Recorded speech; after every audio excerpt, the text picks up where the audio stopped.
ನಮ್ಮಲ್ಲಿ ಹಿರಿಯರು, ವಚನ ಸಾಹಿತ್ಯದ ಪಿತಾಮಹರು ಹಾಗೂ ಕನ್ನಡ ಸಾಹಿತ್ಯ ಪರಿಷತ್ತಿನಲ್ಲಿ ಹಲವು ಕಾಲ ತಮ್ಮ ಸೇವೆಯನ್ನು ಅರ್ಪಿಸಿ ಕನ್ನಡಕ್ಕೆ ಬಹಳಷ್ಟು ಶ್ರಮಿಸಿರುವವರು ನಮ್ಮ ಮಧ್ಯೆ ಇದ್ದಾರೆ. ಅವರು ನಿನ್ನೆ ರಾತ್ರಿ ದಾಂಡೇಲಿಯಿಂದ ಬಂದಿದ್ದಾರೆ. 1 ಗಂಟೆ ರಾತ್ರಿ ಅಂದರೆ ಇವತ್ತಿನ ಬೆಳಗ್ಗೆ. ಆದರೂ ಸಹ ನಮ್ಮ ಒಂದು ಆಹ್ವಾನಕ್ಕೆ ಮನ್ನಣೆ ಕೊಟ್ಟು 10 ಗಂಟೆ ಒಳಗೆ ಹೋಗಬೇಕು ಅಂತ ಅವ್ರ ಮಗಳಿಗೆ ಹೇಳಿ 10 ಗಂಟೆ ಒಳಗೆ ಬಂದು ತಲುಪಿದ್ದಾರೆ. ಅವರು ನಾಡೋಜ ಡಾಕ್ಟರ್ ಗೋರು ಚನ್ನಬಸಪ್ಪ.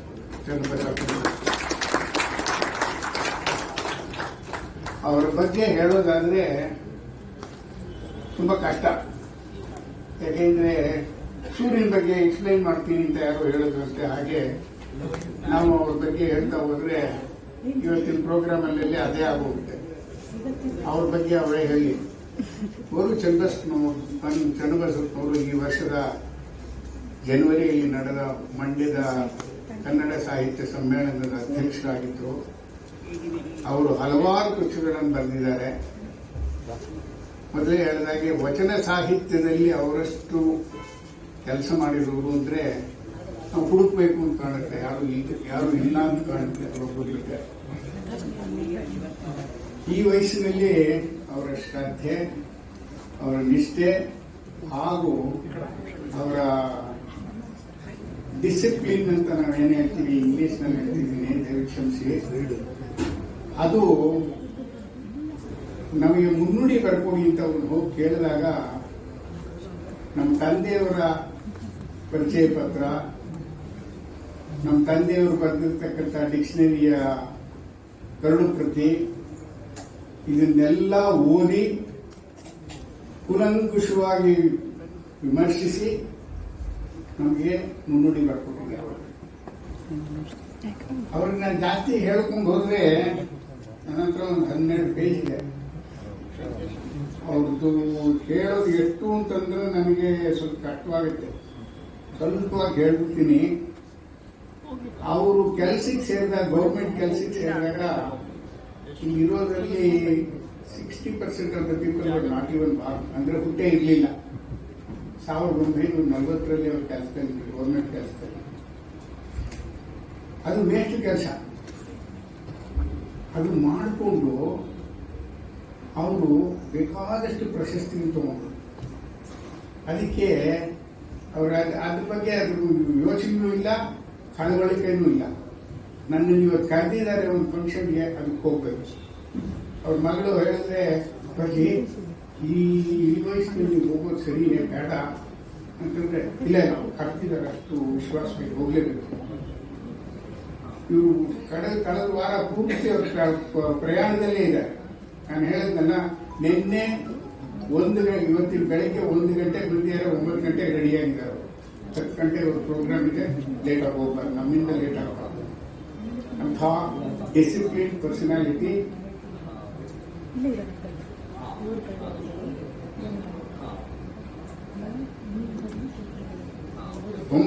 ರಿಂದ ಅಖಿಲ ಭಾರತ ಸಾಹಿತ್ಯ ಪರಿಷತ್ತಿನಲ್ಲಿ ಅಧ್ಯಕ್ಷರಾಗಿ ಕಾರ್ಯನಿರ್ವಹಿಸಿದರು. ವಿವಿಧ ಆಸಕ್ತಿಯುಳ್ಳ ಚನ್ನಬಸಪ್ಪನವರು ಇಂಗ್ಲಿಷ್ನಿಂದ ಕನ್ನಡಕ್ಕೆ ತರ್ಜುಮೆ ಮಾಡಿದ ಪುಸ್ತಕಗಳಿದೆ. ಬರವಣಿಗೆ, ಚಲನಚಿತ್ರಗಳಿಗೆ ಕಥೆ, ಪತ್ರಿಕೋದ್ಯಮ ಮುಂತಾದವುಗಳಲ್ಲಿ ಕಾರ್ಯನಿರ್ವಹಿಸಿದ್ದಾರೆ. ಇವರಿಗೆ ಹಲವಾರು ಪ್ರಶಸ್ತಿಗಳು ಬಂದಿದೆ. ಅದನ್ನು ಲೆಕ್ಕ ಹಾಕೊಂಡು ನಾನು ಹೇಳ್ಕೊಂಡು ಹೋದ್ರೆ ಅದೇ ಒಂದು ಉಪಯೋಗ ಆಗುತ್ತೆ ನನಗೆ. ಇವರಿಗೆ 2015ರಲ್ಲಿ ಗೌರವ ಡಾಕ್ಟರೇಟ್, 2022ರಲ್ಲಿ ನಾಡೋಜ ಪ್ರಶಸ್ತಿ, 2014ರಲ್ಲಿ ಬಸವಭೂಷಣ, 1999ರಲ್ಲಿ ಕನ್ನಡ ಸಾಹಿತ್ಯ ರಾಜ್ಯೋತ್ಸವದ, ಹೀಗೆ ಹಲವಾರು ಪ್ರಶಸ್ತಿಗಳು. ಸರದಾರ ಶ್ರೀ ಚನ್ನಬಸಪ್ಪನವರು ಅವರನ್ನು ವೇದಿಕೆ ಮೇಲೆ ಕರೆದುಕೊಂಡು ಬರಲು ನಾನು ಪ್ರಕಾಶ್ ಎಂದು ಆಹ್ವಾನಿಸುತ್ತೇನೆ. ಮಿಸ್ಟರ್ ಪ್ರಕಾಶ್.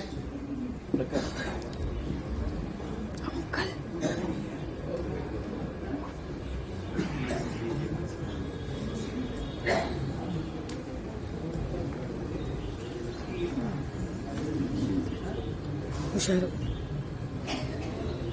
ಅವರಿಗೆ ಪುಷ್ಪವನ್ನು ಕೊಡಲು ಶಂಕರ್ ಅವರನ್ನು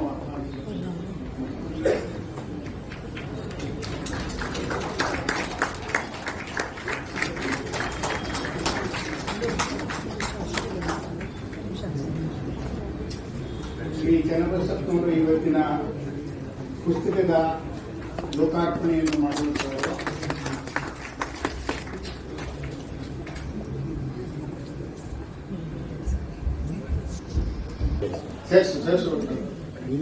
ಮಕ್ಕಳಿಗಾಗಲೇ ಪುಸ್ತಕ ಎಲ್ಲ ಬೈದಿರ್ಬೋದು.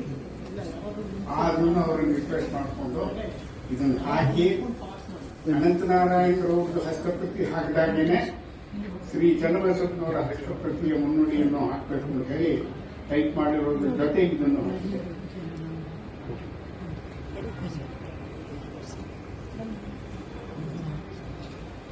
ಇವ್ರ ಬಗ್ಗೆ ನಾನು ಹೇಳಕ್ ಹೋದ್ರೆ ಟಿವಿ ನೋಡಿರೋರೆಲ್ಲ ಗೊತ್ತಿಲ್ಲ. ಪ್ರೊಫೆಷನಲಿ ಡಾಕ್ಟರು, ವೃತ್ತಿಯಲ್ಲಿ ಸಾಹಿತಿ, ಮಾತಾಡೋದ್ರಲ್ಲಿ ಮಹಾಜ್ಞಾನಿ. ಇವ್ರು ಯಾರು ಅಂದ್ರೆ ಡಾಕ್ಟರ್ ಎನ್ ಸೋಮೇಶ್ವರ್. ನೀವು ಅವ್ರನ್ನ ಕೇಳೋದು ಹೇಗೆ ಅಂದ್ರೆ ಥಟ್ ಅಂತ ಹೇಳಿರ್ತಾರೆ. ನಾನು ಪುಸ್ತಕ ಮಾಡಿರೋದು ಥಟ್ ಅಂತ ಮಾಡಕ್ಕಾಗಲಿಲ್ಲ.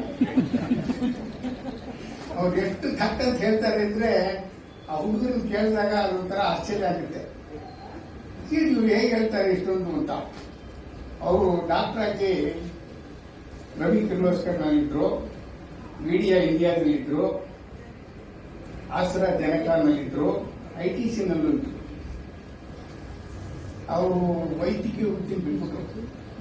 ಯಾಕೆ ಬಿಟ್ಬಿಟ್ಟು ನಮ್ಗೆ ಗೊತ್ತಿಲ್ಲ. ಸಾಧಾರಣವಾಗಿ ಡಾಕ್ಟರ್ ಯಾವತ್ತೂ ವೈದ್ಯಕೀಯ ವೃತ್ತಿ ಬಿಡಲ್ಲ. ಇಂಜಿನಿಯರ್ ಬಿಟ್ಬಿಡ್ಬೋದು, ಚಾರ್ಟೆಡ್ ಅಕೌಂಟ್ ಬಿಡ್ಬೋದು, ಅಥವಾ ಬೇರೆಯವರೆಲ್ಲ ಬಿಟ್ಟಿರ್ತಾರೆ. ವೈದ್ಯರು ಮಾತ್ರ ಬಿಡಲ್ಲ. ನಮ್ಮ ಸೋಮೇಶ್ವರವರು ಸಾಕಪ್ಪ ಅದು ಅಲ್ಲಿಗೆ ಇದು ಇಲ್ಲಿಗೆ ಅಂತ ಕನ್ನಡ ಹೇಗೆ ಬಳಸೋದು, ಹೇಗೆ ಮಾಡೋದು, ಮಕ್ಕಳುಗಳಿಗೆ ಹೇಗೆ ಕನ್ನಡದಲ್ಲಿ ಆಸಕ್ತಿ ಹುಟ್ಟಿಸೋದು, ಈ ಬಗ್ಗೆ ಯೋಚಿಸ್ಕೊಂಡು ಕನ್ನಡದ ಬಗ್ಗೆ ಏನೇ ಮಾಡೋದು. ಅವರು ಆ ತಟ್ಟಂತ ಹೇಳೋ ಕಾರ್ಯಕ್ರಮ ಇರೋರಲ್ಲಿ ನೋಡಿಲ್ಲ ಅನ್ನೋರು ಯಾರಾದ್ರೂ ಇದ್ರೆ ಕೈ ಎತ್ತಿ. ಆ 5,000 ಆವೃತ್ತಿಗಳನ್ನ ಇವಾಗ ಇದುವರೆಗೂ ಮಾಡಿದ್ದಾರೆ. ಅವ್ರಿಗೆ ಹೇಗೆ ಹೇಳೋದು ಏನ್ ಹೇಳೋದು ಗೊತ್ತಿಲ್ಲ.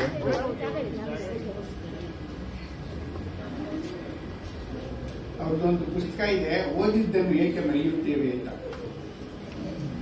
ನಾನೇನೋ ಅದು ಸ್ವಲ್ಪ ವಚನವಲ್ಲಿ ಮಾರ್ತದ್ದು, ಓದಿದ್ದು ಹೇಗೆ ಮರೀತೇವೆ ಅಂದ್ರೆ ಮರಿತೀವಿ. ಮರೆಯುತ್ತೇನೆ ಅಂತ ಯಾಕಂದ್ರೆ ನಮ್ಮ ಇಂಜಿನಿಯರಿಂಗ್ ಬೇಕಾದ್ರೂ ಮಾಡ್ಕೊಂಡೇ ಬೇಕಾದ್ರೆ ಅದಕ್ಕೆ ಮುಂದಕ್ಕೆ ಹೋದ್ರೆ ನೆನ್ನೆ ಬಗ್ಗೆ ಜ್ಞಾಪಕ ಇಟ್ಕೊಂಡ್ರೆ ತುಂಬಾ ಕಷ್ಟ. ನೆನ್ನೆಗೆ ಇಂದು ಇಂದಿಗೆ ಇದರಲ್ಲಿ ನಾಳೆಯು ನಾಳೆಗೆ ಅಂತ ಹೇಳುವಾಗ ಇದೆಲ್ಲ ನೆನ್ನೆ ಯಾಕೆ ಅಂತ ನಾವು ಕೇಳ್ತೀವಿ. ಬಟ್ ಅವ್ರು ಹೇಳೋದು ಯಾಕೆ ಮರಿತೀರಾ, ಮರಿಬಾರ್ದು. ಇವತ್ತು ಬೆಳಿಗ್ಗೆ ನಮ್ಮ ಮನೆಯವರಿಗೆ ಒಬ್ಬರು ಅಧ್ಯಾಯ ಬಂದಿದ್ರು. ಕನ್ನಡ ಬೆಂಗಳೂರಿನಲ್ಲಿ ಸಂಸ್ಕೃತ ಕಾಲೇಜಿನ ಪ್ರಿನ್ಸಿಪಾಲ್ ಆಗಿದ್ದವರು. ಅವರು 94 ವಯಸ್ಸು. ಮಂತ್ರ ಹೇಳುವಾಗ ಯಾವ ಪುಸ್ತಕನೂ ನೋಡಲಿಲ್ಲ, ಏನಿಲ್ಲ. ಮಂತ್ರ ಕಟ್ಟ ನಾನು ಈ ಕಣ್ಕಟ್ಟು ತೋರ್ತಾ ಇದ್ದೆ. ನನಗೆ ಅದರಲ್ಲಿ 1% ಆದರೂ ಬಂದಿದ್ದೆ, ಚೆನ್ನಾಗಿರೋದು. ಇದು ಹಾಗೆ ಅದು ಯಾಕೆ ಕಲಿತೀವಿ ಅಂತ ನಾನು ಪುಸ್ತಕ ಓದ್ಬೇಕು. ನಾನಿನ್ನೂ ಓದಿಲ್ಲ. 15 ವರ್ಷಗಳಿಂದ ವೈಜ್ಞಾನಿಕ ಅಧ್ಯಯನ ವಿಧಾನಗಳ ಬೋಧನೆ ಮಾಡ್ತಾರೆ. ಯಾಕೆಂದ್ರೆ BSc, MBBS, MD ಬರೀ ಒಂದು BSc ಆಗಿರಲಿಲ್ಲ. ಅದು ಅದಕ್ಕೆ ಮುಂದಕ್ಕೆ ಓದ್ಬೇಕು ಅಂತ ಹೇಳಿ ಇವಾಗ ಅವ್ರು ಕಟ್ಟಂತ ಕಾರ್ಯಕ್ರಮಕ್ಕೆ ಎಷ್ಟು ಓದ್ಕೊಂಡ್ಬಿಡ್ತಾರೆ ಅಂತ ನನಗೆ ಗೊತ್ತಿಲ್ಲ. ಯಾಕೆಂತಂದ್ರೆ ಲೀಡರ್ಶಿಪ್ ಅನ್ನೋ ಒಂದು ಸ್ಪೀಚ್ನಲ್ಲಿ ಫೀಲ್ಡ್ ಮಾರ್ಷಲ್ ಮಾನಕ್ಷ ಹೇಳ್ತಾರೆ, if I have to go for the speech I prepare for 4 hours. I should not fumble. I should not commit a mistake during the speech. ಯಾರಿಗಾದ್ರೂ ಇಂಟ್ರೆಸ್ಟ್ ಇದ್ದರೆ ಅದನ್ನು ಕೇಳಬೇಕು ಅಂತ ಯೂಟ್ಯೂಬ್ನಲ್ಲಿದೆ. The leadership by field marshal Manekshaw. Karnataka Sahitya Akademi ಶ್ರೇಷ್ಠ ವೈದ್ಯ ಅನ್ನೋದಿದೆ. ಇವರು ಶ್ರೇಷ್ಠ ವೈದ್ಯ ಕೊಟ್ಟಿದ್ದಕ್ಕಿಂತಲೂ ಜಾಸ್ತಿ ಇವರಿಗೆ ಸಾಹಿತಿ ಅಂತ ಕೊಟ್ಟರೆ ದೊಡ್ಡದಾಗಿರೋದು ನಾವು. ಕರ್ನಾಟಕ ವಿಜ್ಞಾನ ಮತ್ತು ತಂತ್ರಜ್ಞಾನ ಕನ್ನಡ ಪುಸ್ತಕ ಪ್ರಾಧಿಕಾರ, ಡಾಕ್ಟರ್ BC ರಾಯ್ ವೈದ್ಯರ ಪ್ರಶಸ್ತಿ, ಕೈಗಾರಿಕಾ ಆರೋಗ್ಯ ಸೇವೆಗಾಗಿ ಕರ್ನಾಟಕ ಸರ್ಕಾರದಿಂದ ಮಾನ್ಯತೆ ಮುಂತಾದವುಗಳು ಲಭಿಸಿದೆ. ಇದನ್ನೆಲ್ಲ ಅವರು ಹೋಗಿ ಕೇಳಿದ್ದಲ್ಲ, ಹೊರಗಡೆ ಬಂದಿರೋರು. ಹೀಗೆ ಬರೀತಾ ಹೋದ್ರೆ ಬಹಳಷ್ಟು ಪ್ರಶಸ್ತಿಗಳು ಅವರ ಹೆಗಲಿನ ಮೇಲೆ ಇಟ್ಟುಕೊಂಡಿರ್ತಾರೆ. ಅದು ಭಾರ ಹೇಗಿದೆ ಅಂತ ಅನ್ನೋದು ಸ್ವಲ್ಪ ಹೀಗಾಗಿದ್ದಾರೆ, ಅದರಿಂದ ಗೊತ್ತಾಗುತ್ತೆ. ಶ್ರೀ ಡಾಕ್ಟರ್ ಸೋಮೇಶ್ವರ್ ಅವರನ್ನು ವೆಂಕಟೇಶ್ ವೇದಿಕೆಗೆ ಕರೆದುಕೊಂಡು ಬರಲು ಹೇಳ್ತೀನಿ.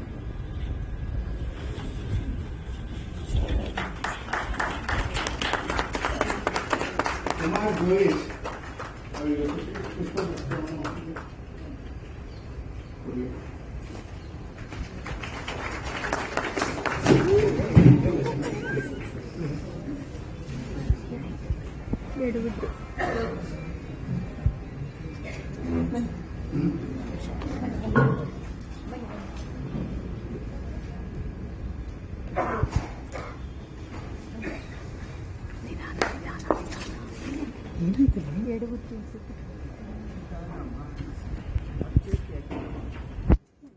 ಸಾಹಿತ್ಯಗಳಲ್ಲಿ ಬೇಕಾದ ವಿಧಾನಗಳಿದೆ. ಸ್ಟೆಪ್ಸ್ ನೋಡ್ಕೊಂಡು ನನಗೆ ಗೊತ್ತಿರೋದು ಒಬ್ಬರೇ ಸಾಹಿತಿ, ನಮ್ಮ ಅಪ್ಪ ಒಬ್ಬರೇನೆ ಸಾಹಿತಿ ಕೂಡಿದೆ. ಬದುಕಿರೋರು ಅವರ ಸಾಹಿತಿ ಯಾರು ಇಲ್ಲ ಅಂತ. ಯಾಕೆಂದ್ರೆ ಅವ್ರದ್ದನ್ನು ಓದೋದು, ಅವ್ರದ್ದನ್ನು ಬರೆಯೋದು ಅದೇನೇ ಗೊತ್ತಾಗಿತ್ತು ನನಗೆ. ಇವಾಗ ನೋಡ್ತಾ ಹೋದ್ರೆ ಕನ್ನಡ ಸಾಹಿತಿ, ವಚನ ಸಾಹಿತಿ, ರಾಮಾಯಣದ ಸಾಹಿತಿ, ಮಹಾಭಾರತದ ಸಾಹಿತಿ, ಭಾಗವತದ ಸಾಹಿತಿ, ಹಲವಾರು ವಿಷಯಗಳ ಬಗ್ಗೆ ಸಾಹಿತ್ಯ ಅನ್ವೇಷಣೆ ಮಾಡಿದ್ದಾರೆ. ಇದನ್ನೆಲ್ಲ ನೋಡ್ತಾ ಹೋದ್ರೆ ನಮ್ಗೆ ಫಸ್ಟ್ ಅಂತ ಬರೋದು ಯಾರಪ್ಪ ಅಂದ್ರೆ ವಿಶ್ವೇಶ್ವರ ಭಟ್, ವಿಶ್ವವಾಣಿ ಅಂತ. ಅವರು ಸಂಯುಕ್ತ ಕರ್ನಾಟಕದಲ್ಲೂ ಇದ್ರು, ಈಗ ವಿಶ್ವವಾಣಿ ಅಂತ ಅವ್ರದ್ದೇನೆ ಇದೆ. ಅವರೊಂದು 100 ಪುಸ್ತಕನೂ 104 ಪುಸ್ತಕ ಬರ್ತಿದ್ದಾರೆ. ಅದು ಯಾವಾಗ ಕೂತ್ಕೊಂಡು ಬರೀತಾರೆ ಅಂತ ಗೊತ್ತಿಲ್ಲ. ನಮ್ಮ ತಂದೆಯವ್ರದ್ದು ಈ ಶಬ್ದಾರ್ಥಕೋಶ ಪ್ರೂಫ್ ರೀಡಿಂಗ್ 1 ವರ್ಷ ಆಯಿತು. ಅವರು ಅದನ್ನು ಬರೆದು ಪಬ್ಲಿಷ್ ಮಾಡಿ ಎಲ್ಲ ಮಾಡಿದ್ರು. ಇದನ್ನೆಲ್ಲ ನೋಡಿದ್ರೆ ಒಂಥರ ಸ್ವಲ್ಪ ಆಶ್ಚರ್ಯವೂ ಆಗುತ್ತೆ, ನಾಚಿಕೆಯೂ ಆಗುತ್ತೆ. ಏನ್ ಕಳೆದಿದ್ದೀನಿ ನಾನು ಅಂತ ಏನೂ ಇಲ್ಲ. ಬರೀ ದಿನ ಬೆಳಿಗ್ಗೆ ಊಟ ಮಾಡೋದು, ಮಧ್ಯಾಹ್ನ ಊಟ ಮಾಡೋದು, ರಾತ್ರಿ ಊಟ ಮಾಡೋದು, ಅಷ್ಟೇ ಮಾಡ್ಬೋದು. ಇಷ್ಟೇನೆ ನಾವು ಕಳೆದಿರೋದು. ಸಾವಿರಗಳೆಲ್ಲ ಇಲ್ಲ ನಮ್ಮಲ್ಲಿ ಘಟಾಗಳು ಇಟ್ಟಿದ್ರು. ಈ ಇನ್ವಿಟೇಷನ್ ಅಂತ ಹೇಳ್ತಿರೋದು, ಆಹ್ವಾನ ಪತ್ರಿಕೆ ಕಳಿಸಿದಾಗ ಏನೋ ಬಟಾಮಿ ಇಷ್ಟೊಂದು ಘಟಾನುಘಟಿಗಳು ಸೇರಿಸ್ಬಿಟ್ಟಿದ್ಯಾ ಅಂದ್ರು. ನಮ್ಗೆ ಯಾರು ಒಂದೇ ಚನ್ನಬಸಪ್ಪನವರು, ಸೋಮೇಶ್ವರು, ವಿಶ್ವೇಶ್ವರ ಭಟ್ರು, ಆರತಿಗಳು, ಏನು ಉಂಟಾಟನ ನಿಮ್ಗೆ ಇಂಥ ಘಟಾನುಘಟಿಗಳು ಸೇರಿಸಿದ್ಯೋ ಅವ್ರನ್ನೆಲ್ಲ ಕರೆದಿದೆಯಲ್ಲ ಅಂತಂದ್ರು. ನಾನು ಸ್ವಲ್ಪ ಗಾಬರಿ ಆಯ್ತು. ಅವಾಗ ಕರೆಯುವಾಗ ಕರೆದ್ಬಿಟ್ವಿ. ಏನಪ್ಪ ನಾವು ಸರಿಯಾಗಿ ನೋಡ್ತೀವೋ ಇಲ್ವೋ 1000 ಅಂತ ಒಂದು ಹೆದರಿಕೆ ಇತ್ತು. ನಾವು ವಿಶ್ವೇಶ್ವರ ಭಟ್ರನ್ನ ಹೋಗಿ ಮುನ್ನುಡಿ ಬರ್ಕೊಡಿ ಸರ್, ನೀವು ತಮ್ಮ ಭಾಷೆ ಶ್ರೇಷ್ಠ ಬಗ್ಗೆ ಅಂತ ಕೇಳಿದ್ವಿ. ಅವರು ಭಾಷೆನೇ ನದಿ ಮಾಡಿದ್ರು. ಭಾಷೆ ಒಂದು ನದಿ, ಅದಕ್ಕೆ ನಿಘಂಟು ಅನ್ನೋದು ಅಣೆಕಟ್ಟು. ಭಾಷೆ ಹರಿದೋಗೋದು ಬಿಟ್ಬಿಟ್ಟು ನಿಘಂಟು ಇಲ್ಲೇ ಇದ್ದರೆ ಭಾಷೆ ಅನ್ನೋದೆ ಅದಕ್ಕೆ ಅಡ್ಡ ಕಟ್ಟಬೇಕಾಗುತ್ತೆ. ಅದನ್ನ ನಿಘಂಟನ್ನ ನಮ್ಮ ತಂದೆಯವರ ಪುಸ್ತಕಕ್ಕೆ ಹೋಲಿಸಿದರು. ಅವರ ಹತ್ರ ಹೋಗಿ ಮಾತಾಡುವಾಗ ನಾವು ಕವಿ ಕರ್ತೃವಿನ ಕಿರುಪರಿಚಯ ಅಂತ ಕೊಡೋಕೆ ಸ್ವಲ್ಪ ನಮ್ಮ ಅಣ್ಣ ಅವರು ಸ್ವಲ್ಪ ಜಾಸ್ತಿ ಸೇರಿಸಬೇಕಾಗಿತ್ತು ಸಾರು. ಇಲ್ಲ ಅದು ಮಾಡಬೇಡಿ, ನೀವು ಲಕ್ಷಣವಾಗಿ ಒಂದು ನಾಲ್ಕಂಡ ನಮ್ಮ ತಂದೆಯವರು ಅಂತ ಒಂದು ಪುಸ್ತಕ ಬರೀರಿ, ನಾನು ಪಬ್ಲಿಷ್ ಮಾಡ್ಕೊಡ್ತೀನಿ. ನಿಮ್ಮ ಕೈಲಾಗದೆ ನೀವು ಡಿಕ್ಟೇಟ್ ಮಾಡಿ ನಾನು ಬರೆಸಿದ್ದೇನೆ, ನಮ್ಮ ಇದರಿಂದಲೇ ಪಬ್ಲಿಷ್ ಮಾಡ್ತೀವಿ ಅಂಥ ಬೇಧಾರರು, ಅಂಥ ಉದಾರ ಹೃದಯರು. ಅವ್ರನ್ನ ಜಾಸ್ತಿ ಹೇಳಕ್ ಹೋಗಲ್ಲ, ಯಾಕೆಂದ್ರೆ ವಿಶ್ವವಾಣಿಯಲ್ಲಿ ಓದಿದ್ದೀರಾ, ವಿಶ್ವೇಶ್ವರ ಭಟ್ ಬಗ್ಗೆ ಕೇಳಿದ್ದೀರಾ.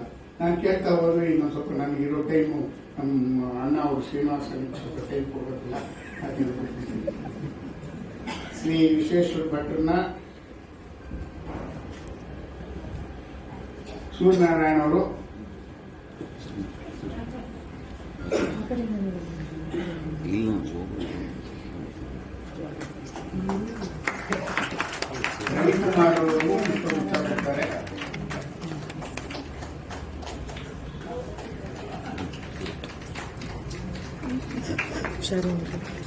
ರವಿಕುಮಾರ್,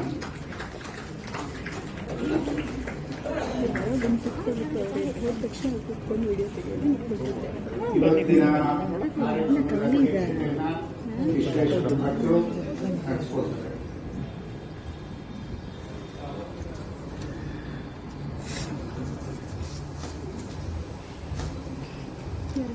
ಇನ್ನೊಬ್ರು ಇದ್ದಾರೆ, ಅವ್ರ ಬಗ್ಗೆ ಜಾಸ್ತಿ ನೀವು ಕೇಳಿದಿರೋ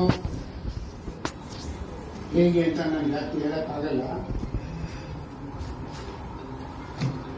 ಅಪ್ಪ ನಾಗರಾಜಯ್ಯ ಅಂತ ಒಬ್ರು ಕೇಳಿದ್ದೀರಂತಲ್ಲ, ಯಾವಾಗಲೂ ನಾವು ಹೇಳ್ಬೇಕಾದ್ರೆ ಅವರ ಹೇಳುವಂತ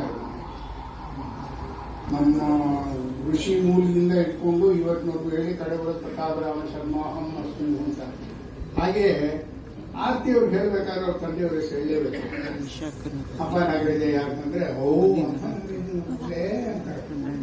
ಬರೀ ಆರ್ತಿ ಹೆಚ್ಚೇನು ಅಂತಂದ್ರೆ ಅದಕ್ಕೋಸ್ಕರ ಇವರು ನಮ್ಗೆ ಹೇಗೆ ಗೊತ್ತಾಯ್ತು ಅಂತಂದ್ರೆ ನೀಸ್ ಹೋಗಿದ್ದಾರೆ ಮಾಯಾಚಂದ್ರ ಅಂತ. ಯಾಕಂದ್ರೆ ಯಾರು ಸಿಗ್ತಾ ಇರಲಿ, ಯಾರು ಕರೆಯೋದು, ಸಾಹಿತ್ಯದಲ್ಲಿ ರುಚಿ ಇರಬೇಕು, ಅಭಿರುಚಿ ಇರಬೇಕು, ಅವ್ರನ್ನ ಕರೆದ್ರೆ ನಮಗೂ ಅನುಕೂಲ ಅವ್ರಿಗೂ ಅನುಕೂಲ ಅಂತಂದಾಗ ಆರ್ತಿ ಕರಿಬೋದು ರಕ್ತ ಆಗಿದ್ದು. ಆರ್ತಿ ನಮ್ಗೆ ಗೊತ್ತಿರೋದು ಇಬ್ಬರು ಆರ್ತಿಗಳು ನಮ್ಮ ರಿಲೇಟಿವ್ಸ್ ನಲ್ಲಿ. ಅವರು ಯಾರು ಸಾಹಿತ್ಯಗಳಿಲ್ಲ, ಯಾರು ಅವರು ಡಿನಲ್ಲಿ ಡೈರೆಕ್ಟ್ ಆಗಿದ್ದಾರೆ. ಫೋನ್ ಮಾಡಿದ್ವಿ, ನೀವೇನು ಬರಬೇಕಾಗಿಲ್ಲ, ನೀವು ಸ್ವಲ್ಪ ವಿಷಯವಾಗಿ ಹೇಳ್ಬಿಟ್ರೆ ನಾನು ಬರ್ಕೊಳ್ತೀವಿ. ಇಲ್ಲ ಇಲ್ಲ ನೀವು ನೋಡ್ಬೇಕಂತ ಅವರು 1 ಗಂಟೆ ಕಾಲ ಮಾತಾಡಿಸಿ ನಮ್ಗೆ ಎಂತ ಎಂಕರೇಜ್ಮೆಂಟ್ ಕೊಟ್ಟರು ಅಂದ್ರೆ, ನಿಮ್ಮ ತಂದೆ ಬರೆದಿರೋ ಪುಸ್ತಕ ಇಟ್ಕೊಂಡು ಒಂದು ಇದನ್ನ ಪ್ರೆಸೆಂಟೇಷನ್ ಮಾಡಿ ಡಿಡಿಗೆ 1 ಅವರ್ ಪ್ರೋಗ್ರಾಮ್ ನಾನು ಮಾಡ್ತೀನಿ. ತಂದೆಗೆ ರೆಕಾಗ್ನಿಷನ್ ಗೊತ್ತಿದ್ದಾಗಿತ್ತು, ನನಗೆ ಗೊತ್ತಿಲ್ಲ. ಮಿಡ್ಲ್ ಸ್ಕೂಲ್ ಮೇಸ್ಟ್ರು, ಆಮೇಲೆ ಮೇಸ್ಟ್ರು ಆಯಿತು. ಅವಾಗ ಆ ಇದಿತ್ತು, ಇವು ಮಕ್ಕಳು ನೋಡ್ಕೊಳ್ಳೋದು, ಮಕ್ಕಳಿಗೆ ಡಿಸಿಪ್ಲಿನ್ ಹಾಕೋದು ಅದರಲ್ಲಿ. ಇವಾಗ ಆ ಥರ ಸ್ಥಿತಿ, ಅಂಥ ಒಂದು ಧಾರಾಳತನ. ಬನ್ನಿ ನಾ ಮಾಡಿಸ್ತೀನಿ. ಇವರು ಸುಮಾರು 2000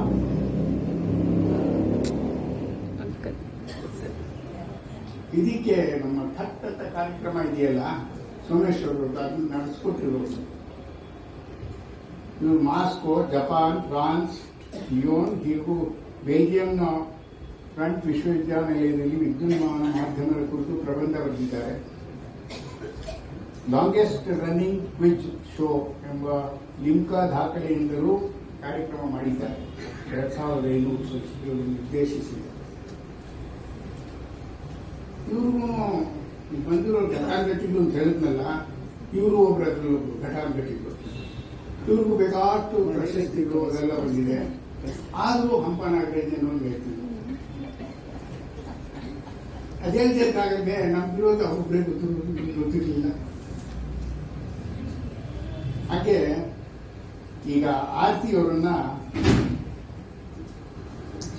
ವೇದಿಕೆ ಮೇಲೆ ಕರೆದುಕೊಂಡು ಬರಲು ಎಲ್ಲ ನೋಡ್ಕೊಂಡು ಹೋಗ್ತಾರೆ. ಜ್ಯೋತಿ ಕರ್ಕೊಂಡ್ಬರ್ತಾರೆ.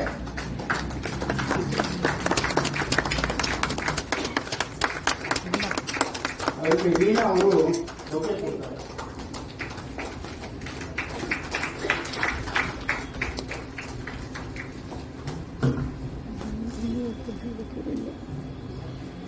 ಈಗ ನಮ್ಮಲ್ಲಿ ಸಾಧಾರಣವಾಗಿ ಹಿರಿಯರನ್ನ ವೇದಿಕೆ ಮೇಲೆ ಕರೆಯೋದು ಸಾಧಾರಣ. ನಮ್ಮಲ್ಲಿ ನಮ್ಮ ಅಣ್ಣ ಅವ್ರನ್ನ ಕರೆಯೋಣ ಅಂತಿದ್ವಿ, ಬಟ್ ಅವ್ರ ಕೈಲಿ ಸಾಧ್ಯ ಇರೋದ್ರಿಂದ, ಹಾಗೂ ನಮ್ಮ ಫ್ಯಾಮಿಲಿ ಮನುಷ್ಯರಲ್ಲಿ ಬಹಳ ಹಿರಿಯರಾಗಿರ್ತಕ್ಕಂಥ ಸತ್ಯನಾರಾಯಣ ಅಂತಿದ್ದಾರೆ.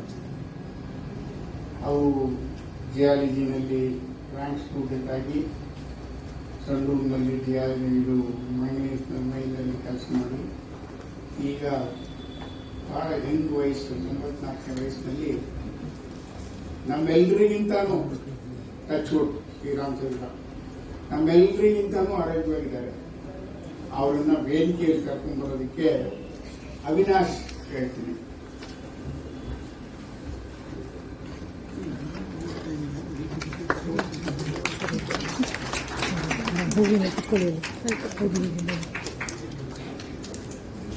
ಅವರಿಗೆ ಪುಷ್ಪ ಕೊಡಲು ಆರ್ಯ ಅವರು.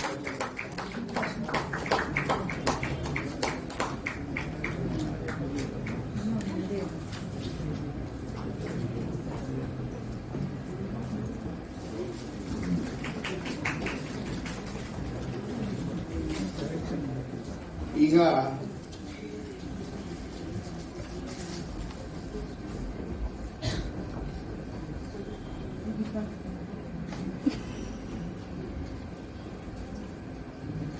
ಪುಸ್ತಕದ ಒಂದು ಸಣ್ಣ ಪರಿಚಯ ಮಾಡಬೇಕು. ಏನು ಈ ಪುಸ್ತಕ, ಯಾತಕ್ಕೋಸ್ಕರ ಇದನ್ನ ಇವತ್ತು ಮುಂದಕ್ಕೆ ತಂದಿದ್ದೀವಿ, ಇದ್ರ ಬಗ್ಗೆ ಕೆಲವು ಮಾತುಗಳಾಡೋದಕ್ಕೆ ಪ್ರೊಫೆಸರ್ ಡಾಕ್ಟರ್ ಶ್ರೀನಿವಾಸನ್ ಅಂತ ನಮ್ಮ ಅಣ್ಣನವರು, ಅವರು ಬಹಳ ಶ್ರದ್ಧೆಯಿಂದ ಇದಕ್ಕೆ ಕಿಂಡಲ್ ಮಾಡೋದು ಅಂತಾರಲ್ಲ, ಶುರು ಮಾಡಿದ್ರು. ಇದನ್ನ ಹೇಗಾದ್ರೂ ಮಾಡ್ಬೇಕು, ಪ್ರಿಂಟ್ ಮಾಡಿಸ್ಬೇಕು, ಏನಾದ್ರು ಮಾಡಬೇಕು ಅಂತ ಹೇಳಿ 1 ವರ್ಷದ ಹಿಂದೆ, ಅಂದ್ರೆ ನವೆಂಬರ್ ನಲ್ಲಿ ಇದರ ಬಗ್ಗೆ ಶುರು ಮಾಡಿದ್ರು. ಎಲ್ಲರನ್ನೂ ಕೇಳ್ಕೊಂಡ್ಬಂದ್ರು, ಮಾಡ್ಕೊಡ್ತೀವಿ ಅಂದ್ರು. ಕಡೆ ಒಳಗೆ ನಾನೇನೋ ನೀರು ಹಾಕಿದ್ದೇನೆ, ಅದು ತೀರ್ಥ ಆಗೋದು ಅಂತ ಹಾಗೆ ಪಟಾಬಿ ಏನೋ ಮಾಡೋದು. ಇದೆಲ್ಲ ತುಂಬಾ ಕಷ್ಟದ ಕೆಲಸ, ಮಾಡೋದು ಕಷ್ಟ ಅಂದೆ. ಇಲ್ಲ ಏನೋ ಮಾಡ್ಬೇಕು, ಆಯ್ತು ಅಂದೆ. ಆಯ್ತಾ ಸರಿ ಅಂತ ಏನ್ ನಾನು ಬೇರೆ ಹೇಳ್ಬಿಡ್ತೀನೋ ಅಂತಂದು ಕೊಟ್ಟರು. ಆವತ್ತಿನಿಂದ ಇವತ್ತಿನವರೆಗೂ ಪ್ರಿಂಟರು, DTP, ಪಬ್ಲಿಷರು ಇವ್ರ ಹತ್ರ 1000 ಸರ್ತಿ ಓಡಾಡಿದ್ದಾರೆ. ಅವ್ರು ತುಂಬಾ ಹೆಂಗು, ಅದರಿಂದ ಅವ್ರು ಇವಾಗ ಬಂದು ಪುಸ್ತಕದ ಪರಿಚಯ ಮಾಡಿಕೊಡ್ತಾರೆ.